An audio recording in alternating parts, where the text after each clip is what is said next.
There are so many international novelists coming to the book festival this year that I wanted to talk a little bit about a few of them. Ones who aren't necessarily in that group of the names that we've talked about as the headliners, as it were, but who I nevertheless think are really important. One of those is a Slovakian writer called Ursula Kovalyk, who's written this delicious little book called The Equestrienne. It's published by Parthian Press, the Welsh publishing company, and it really describes the teenage experiences of a young woman, a Slovak woman, who spends a lot of time riding horses.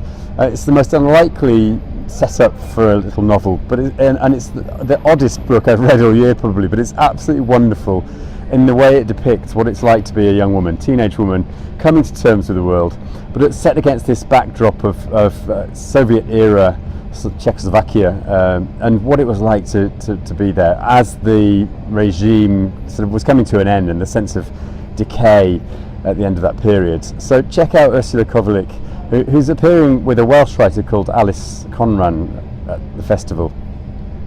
Another writer who I'm very excited about is a Polish writer called Olga Tokarczuk.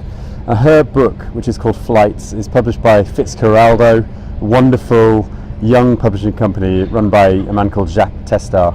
And Jacques Testard has really managed to get his hands on some of the world's leading writers in translation. Olga Tokarczuk is one of the greatest living writers in Poland at the moment. Even the birds seem to like her. Olga's fantastic. Her book arrived too late to be included in my Man Booker International Prize reading journey, so I haven't yet had a chance to read Flights, but I've read earlier works by her, and I was delighted to meet her a few years ago when she came to the book festival, and it's fantastic she's coming here. Another writer that I want to talk about is Lina Meruane. Now, Lina is a Chilean writer who I'm itching to meet, and I was first told about her by Samantha Schweblin, who is one of the shortlisted writers for the Man Booker International Prize. And when I met Samantha in Berlin recently, she told me about Lina Meruane. And it turned out that Lina's book, called Seeing Red, is also translated by an American translator called Megan McDowell. And I've discovered that anything Megan McDowell translates, I want to read. She is a translator who is one of the best literary scouts for Latin American writing that you could possibly imagine. Lina Meruane writes another of these, what you might call autofiction, in which she describes experiences that happen to her and turns them into fiction. In this case, Seeing Red is about Lina's experience of almost going blind.